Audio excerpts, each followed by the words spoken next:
Korean web series देखने का trend आजकल बड़े ही जोरों शोर से चल रहा है। दूसरे देशों का तो पता नहीं, लेकिन हमारे इंडिया में इन ड्रामों की दीवानगी कुछ ज्यादा ही बढ़ गई है। वैसे तो कोरियन ड्रामा के दीवानों की लिस्ट में बहुत सारे लोग आते हैं, लेकिन इसमें सबसे ऊपर नाम उन लोगों का आता है जिनमें नई नई जवानी फूटी है और जिन्हें समझ नहीं आ रहा कि इस नए नए टेस्टोस्टेरोन लेवल का करना क्या है। इन नमूनों की बॉडी में मुश्किल से 50 ग्राम मांस होता है और मुझे तो इन बेचारों को देख के डर लगता है कि कहीं अगर जोर से पछुआ हवाएं चल गई तो कहीं ये उड़ के डायरेक्ट कोरिया ना पहुंच जाए। ये तो हो गई मजाक की बात। चलो अब इस मामले पे कुछ सीरियस बातें कर लेते हैं। वैसे तो कोरियन ड्रामा के फैन फॉलोइंग इंडिया में बहुत ज्यादा है, लेकिन इसमें सबसे ज्यादा नंबर में है टीनेजर्स, न्यू एडल्ट्स और न्यूली मैरिड लड़कियां। इस वीडियो में मैं कोरियन ड्रामा से रिलेटेड 3 मेन पॉइंट्स पे फोकस करूंगा। नंबर 1, ये कंटेंट इंडिया में इतना पॉपुलर क्यों हो रहा है। नंबर 2, इसके पॉजिटिव इफेक्ट्स क्या हैं और नंबर 3, इसे ज्यादा देखने पे क्या साइड इफेक्ट्स हैं। शुरू करते हैं पहले पॉइंट से कि आखिर ये कंटेंट इंडिया में इतना पॉपुलर क्यों हो रहा है। तो उसकी वजह ये है कि तुम जितनी भी कोरियन वेब सीरीज देखते हो, सबकी स्टोरी लाइन एक दूसरे से डिफरेंट होती है और हर बार तुम्हें कुछ नया देखने को मिलता है। जैसे कि दिल को पिघला देने वाली मेलो ड्रामा से लेके लाइट हार्टेड कॉमेडी और एक्शन थ्रिलर का पूरा पैक। लेकिन हकीकत में देखा जाए तो इस कंटेंट का इंडिया में इतना पॉपुलर होने के मेनली 2 ही रीजंस हैं।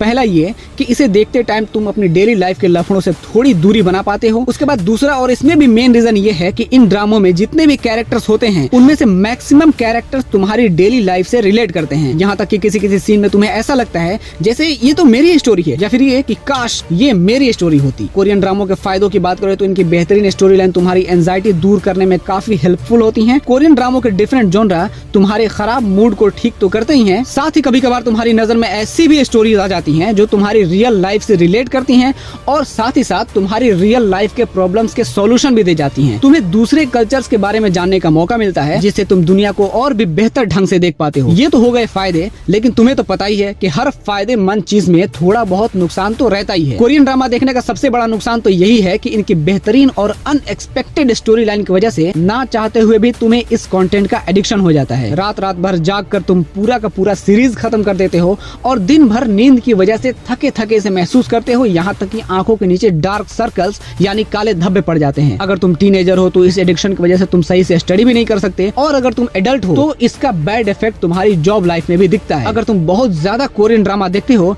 तो ऑटोमेटिकली तुम कोरियन कल्चर फॉलो करने की कोशिश करते हो, जैसे कि फैशन, बिहेवियर, रिच सोसाइटी, जिनकी वजह से तुम्हारे खर्चे बढ़ने लगते हैं। इन कंटेंट्स का रोमांटिक एनवायरनमेंट देख देख के मोस्ट ऑफ द टाइम तुम रोमांटिक मूड में रहते हो। अच्छा चलो, इसमें भी कोई प्रॉब्लम नहीं है क्योंकि ये तो नेचुरल बिहेवियर है, लेकिन प्रॉब्लम ये है कि तुम्हें अब इंडियन लड़कियों के बजाय कोरियन लड़कियां ज्यादा पसंद आने लगती हैं। यहाँ तक कि तुम साउथ कोरिया घूमने की प्लानिंग भी करते हो और कई सारे लोग तो पैसा जोड़ना शुरू भी कर देते हैं। Same to same Korean drama addicted लड़कियों का भी हाल कुछ ऐसा ही है। इन्हें अब कोरियन लड़के ज्यादा अच्छे लगते हैं, वो लड़के जिन्हें लिपस्टिक लगा दो तो पता भी नहीं चलेगा कि ये मर्द है भी या नहीं। कोरियन ड्रामों का सबसे बुरा इफेक्ट पड़ता है उन लड़कियों पर जिनकी नई नई शादी हुई हो। रोमांस एंड फैमिली जोनरा वाली कोरियन ड्रामों से इन्फ्लुएंस्ड ये लड़कियां अपने पार्टनर से एक्सपेक्ट करती हैं कि जैसे इन ड्रामों के कैरेक्टर्स अपने पार्टनर से जिस अच्छे और ओवर लविंग और एक्स्ट्रा केयरिंग अंदाज में बिहेव करते हैं, सेम उसी तरह उनका पार्टनर भी इनकी केयर करे, जो कि रियलिटी में ऑलमोस्ट नॉन प्रैक्टिकल चीज है, जिसकी वजह से इन बेचारी लड़कियों को लगता है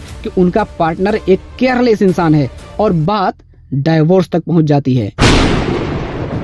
इसी के साथ आज का टॉपिक यहीं खत्म करेंगे। खैर ये वीडियो तो उतनी इन्फॉर्मेटिव या एंटरटेनिंग तो नहीं है, लेकिन आई होप कि तुम्हारे टाइम पास के लिए ये काफी होगा। बट अगर इससे रिलेटेड तुम्हारी कोई राय है तो मुझे कमेंट करके जरूर बताओ। बहुत जल्द मिलता हूँ अगले टॉपिक के साथ। Like and subscribe. Bye bye.